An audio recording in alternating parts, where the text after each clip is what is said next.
আমি থ্রেডিং করতে যাওয়ার সময় পাই না, এখন এই ফেশিয়াল রেজার দিয়ে আমি এখন পুরো থ্রেডিং করছি।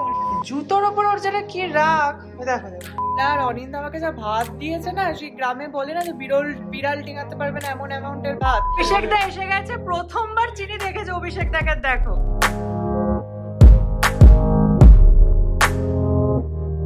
Hello guys, welcome back to my channel স্পন্দন। তোমাদের সবাইকে স্বাগত জানাচ্ছি আমার চ্যানেলের একটা নতুন ব্লগে। আর টাইটেল দেখে বুঝতে পেরেছো আজকের ব্লগটা খুব হেকটিক ব্লগ হতে চলেছে, বিকজ আমার কালকে লখনৌ ট্রিপ শুরু। মানে কালকে আমার ভোর 6টায় ফ্লাইট, আজকে রাত্রি 3টায় বেরোবো। এখন অব্দি লাগেজ গোছানো হয়নি, কিচ্ছু করিনি, গ্রুমিং করা হয়নি নিজের প্রতি। চিনিকে আজকে গ্রুম করতে হবে, প্রচুর কাজ। মানে সানডে মানে একটা সাংঘাতিক সানডেটা। তার মধ্যে হচ্ছে সন্ধ্যেবেলা অভিষেক দা হয়তো আসতে পারে, চিনির সাথে ফার্স্ট মিট হবে অভিষেক দার। তো সবকিছু নিয়ে খুব এক্সাইটেড, ইয়েট একটু নার্ভাস। তো ভাবলাম ব্লগ শুরু করি, কারণ তোমাদের দেখাই যে এরকম হেক্টিক দিনে আমি কি করে সবকিছু ম্যানেজ করি, কারণ তোমরা শুধু ভালোটাই দেখো। তো আজকে দেখবে একদম র হেক্টিক ব্লগ। তো চলো আর কিছু দেরি না করে ব্লগটা শুরু করি। এখন বাজে 11টা, আমি উঠে পড়েছি অনেকক্ষণ আগে। উঠে চিনিকে ফার্স্টে খেতে দিলাম। চিনির কালকে রাতের চিকেন স্টু দিয়েছিলাম, যেটা ফার্স্ট টাইম দিয়েছিলাম। মেবি স্টু এর ঝোলটা থেকে ওর খুব একটু অ্যাসিডিটি টাইপের হয়ে গেছিলো, যার জন্য একটু বমি করেছে। তারপরে আমি ডাক্তারের সাথে কথা বললাম, ডাক্তার বলে ওকে একদম এখন 6-7 ঘন্টা পুরো লাইট খাবার দিতে। আর এত দুষ্ট আছে, একটু জল খাবে না, মানে জলটা মুখে নিয়েও গিলছে না, বুঝেছো? আমরা যে সরে যাচ্ছি পুক করে ফেলে দিচ্ছে, মানে এরকম। তাই জন্য এখন অনেকটা শশা কেটে ওকে খাওয়ানো হলো, কারণ শশাটা খুব হাইড্রেশন দেয়, প্লাস ওই ওয়াটারের একটা ব্যাপারও থাকে। তো যাই হোক, সেটা চিনি খেয়েছে অ্যাজ আ ব্রেকফাস্ট। এবার আমরা আমাদের ব্রেকফাস্টটা করবো, তারপর চিনিকে নিয়ে বসবো। সো চলো ব্রেকফাস্ট এবার করে নিই। সো এসে গেছে আমাদের ব্রেকফাস্ট, হরলিক্স, পাউরুটি আর শশা। আর আমার হচ্ছে জাস্ট পাউরুটি আর হরলিক্স। আর চিনি এই যে খেয়ে দে ডান। চিনি এটা কি করছিস? না, এই জুতোটা দেবো না। একটা জিনিস দেখবে, দেখো জুতোর ওপর ওর যেটা কি রাখ, দেখো। আজকে আবার শ্যাম্পু করবেন স্যার, আজকে ওনার অ্যাপয়েন্টমেন্ট আছে আমার কাছে। চিনি নো, চিনি ছাড়ো। সো প্ল্যান আছে ব্রেকফাস্টটা করে এবার চিনিকে চানটা করিয়ে নেবো, কারণ নিজেও চান করবো। চানটা হয়ে গেলে অনেকটা বড় কাজ মিটে যায়। তারপর সব প্যাকিং শুরু করবো। অনেক এখন জামা কাপড়ের দিকটা সামলাচ্ছে, কাচছে। আমাকে আজকে আবার শ্যাম্পুও করতে হবে। সো দেখা যাক কি হয়। ওটা খেয়ে নি, পেট পূজাটা করে নি। সো চিনিকে চান করানো ডান। চিনি খুব মানে একদমই সহায়তা করে। ওরে বাবা, এই হেভি সহায়তা করছে, দেখছিস না? না এখন একটু পুরো ভেজা না, এটা শীত করছে। ও নিজে থেকে এরকম করে ঝেড়ে ঝেড়ে করবে। দাঁড়াতে আমি ধরছি, দাঁড়া। ঠিক আছে, কোনো ব্যাপার। দুজনে মিলে একসঙ্গে মুছে দিচ্ছি তাতে। হ্যাঁ, ব্লো ড্রাই একটা হেভি ব্যাপার স্যাপার। চুলমুল উড়বে, দাঁড়িয়ে পড়বে।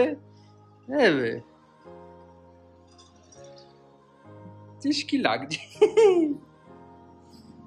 আমি থ্রেডিং করতে যাওয়ার সময় পাই না, এখন এই ফেশিয়াল রেজার দিয়ে আমি এখন পুরো থ্রেডিং করছি। অনিন্দ বলছে এটা কি হচ্ছে, আমি তোমাদের দেখাই।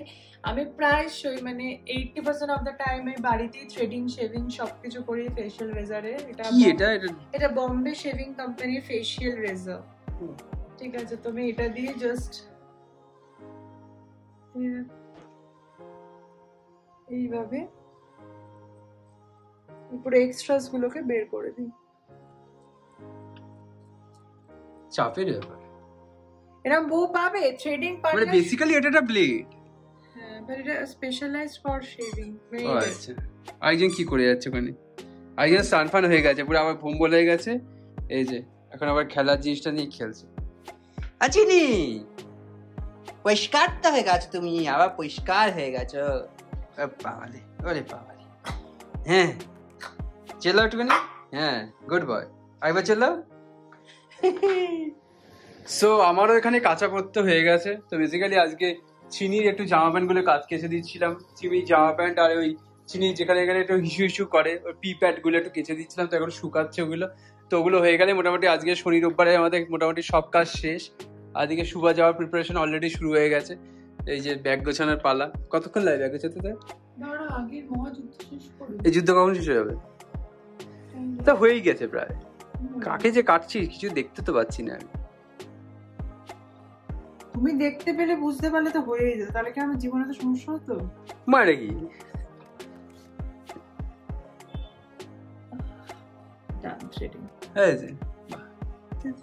লোকজন পয়সা খরচা করে কেন যায়? তাহলে যায় তাহলে আরে রেজার সববার এটা প্রচুর প্র্যাকটিসের দরকার। এই জন্য ছেলেটাই ভালো, কিছুই করতে হয় না, এমনি সব ঠিক আছে। খালি মাঝে মাঝে চুলটা কাটতে হয়, সেটা মাস গেলে একবার। আমার আবার চুলটা খুব তাড়াতাড়ি বেড়ে যায়, টাচউড। আবার 2 দিন পরে সব দেখলে ভুল করে পড়ে গেল। একটা ইন্টারভিউতে মনে আছে মেরে তো স্কিন है बिल्कुल पिक्चर परफेक्ट है, भगवान माफ कर दो पिंपल्स मत दे देना। ওই রকম ব্যাপার না, ঠিক আছে, যা আছে সব ঠিক আছে। চুল নিয়ে একদম অহংকার করতে। হ্যাঁ, কবে মানে দিনে দিনে টাকলা হয়ে যেতে পারে লোকজন। আর এই যে কি করেছে কপাল, এম করে চাকরি, যদি কপাল ভালো হয় তাহলে হয়েই যেত। কপাল ভালো আছে, তুই এতক্ষণ পর বুঝতে পেরেছিস? সেরা, পুরো বিএসএনএল এর টাওয়ার। ঠিক আছে, এইসব দেখি আমিও বুঝতে পারছি না, লোকজনও হয়তো বুঝতে পারছে না, জানি না কে বুঝতে পারবে কি বুঝতে পারবে। যারা বোঝার তারা বুঝবে। একটু জুম করে আমি দেখিয়ে দিই, যদি কেউ বুঝতে পারে, কারো যদি কাজে লাগে। আরে এসব ইউটিউবে হাজার একটা ভিডিও আছে। সো গাইস, চান টান করে পুজো টুজো সব হয়ে গেছে, এবার খাবার পালা। আর অনিন্দ আমাকে যা ভাত দিয়েছে না, সেই গ্রামে বলে না যে বিড়াল টিঙাতে পারবে না এমন অ্যামাউন্টের ভাত, অতটা ভাত দিয়েছে। এখন ওটা হাফ আমি তুলবো। আজকে আমাদের মেনু কি? ডাল, অনেক কিছু মেনু, পাবদা সর্ষে প্লাস চিকেন ধাবা স্টাইল, 3টে মেনু।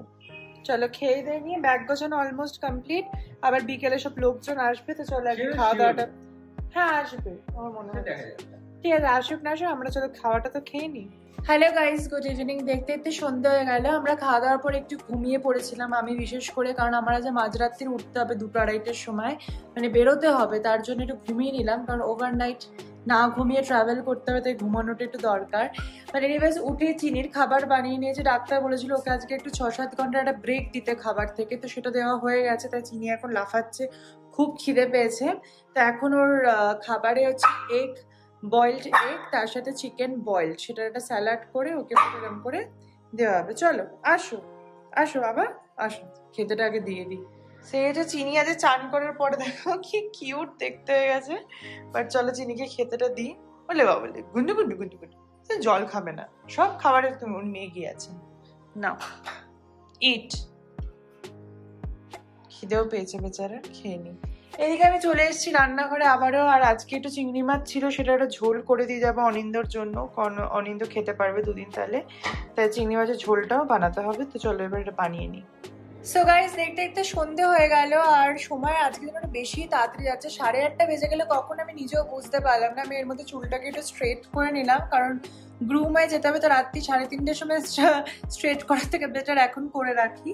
তো যাক, এখনো অভিষেক দা অগ্নিদারে কেউ আসেনি, ওরা আসছে অন দ্য ওয়ে। তো আমি ভাবলাম ততক্ষণ বসে নেল পালিশ পরে নিই। তো এই যে পুরো নেল পালিশের সম্ভার নিয়ে বসেছি আর কি। এখন দেখি কি কালার পরি। আমার ইচ্ছে করছে হোয়াইটটা পরার বেশ, কিন্তু প্রবলেম আছে হোয়াইট এত তাড়াতাড়ি নোংরা, মানে হলুদ হয়ে যায় না, কালার হয়ে লেগে যায়, যে কি বলবো। বাট চলো নেল পালিশটা পরে নিই, আর দেখা যাক তারপর লোকজন আসুক, একটু গল্প টল্প করবো, তোমাদেরও দেখাবো। কেউ আসছেই না, কখন আসবে কে জানে। ইয়েস, চলো তখন কাজটা একটু এগিয়ে রাখি, নেল পালিশটা পরে রাখি। অগ্নিদা এসছে, আর চিনির অবস্থা দেখো, ইস পুরো চেটে দিচ্ছে।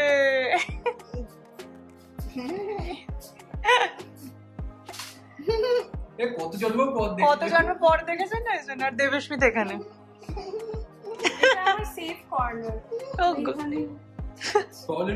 অভিষেকে কি করবে, ওকে তো প্রথমবার দেখি অভিষেককে লাইভে। ও ঠিক আছে, লাইফটাই ওর কত মাসের। অভিষেক দা এসে গেছে, প্রথমবার চিনি দেখেছে অভিষেক দাকে, দেখো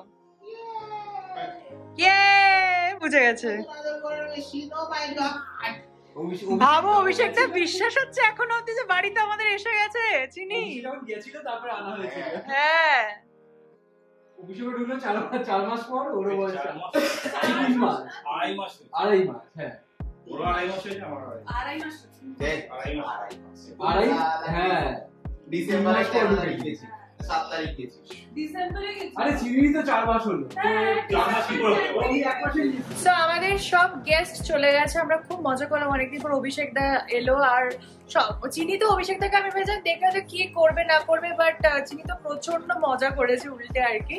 সো যাই হোক, এখন আমি আবার রান্নাঘরে ঢুকে গেছি। আজকে অনিন্দ রাতে ম্যাগি বানাচ্ছে আর আমি অনিন্দের জন্য চিংড়ি মাছের ঝোলটা বানিয়ে যাচ্ছি। সো চলো তাড়াতাড়ি কাজটা করে নিই, তারপর রেডি হতে হবে, আবার একটু ঘুমিয়ে নেবো 1 ঘন্টা। সো গাইজ ওকে, দেখতে দেখতে সেই টাইমটা চলে এলো। ফাইনালি এবার বেরোনোর পালা। এখন বাজে রাত্রির 2টো, আমি 2টোয় বেরোচ্ছি, আমার 6টায় ফ্লাইট। এখান থেকে যেতে 1 ঘন্টা লাগবে, then check in and everything.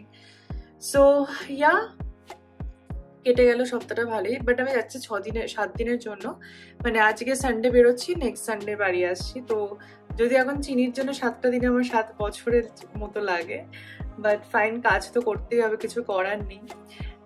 So ইয়া, আজকে আমাদের ব্লগটা এখানেই শেষ করছি। আবার তোমাদের সাথে দেখা হচ্ছে নতুন লখনৌ ব্লগে খুব তাড়াতাড়ি। অ্যান্ড ইয়েস, যদি ব্লগটা ভালো লাগে অবশ্যই like, comment, share and subscribe করে দিও। আর নতুন ব্লগে দেখা হচ্ছে, তখন আবার কথা হবে। বাই। অনিন্দ আমাকে কিরকম করে দেখছে, আর চিনি আরো বাজেভাবে দেখছে, আমি দেখাচ্ছি না। চলো, ভেরি ইমোশনাল। টাটা।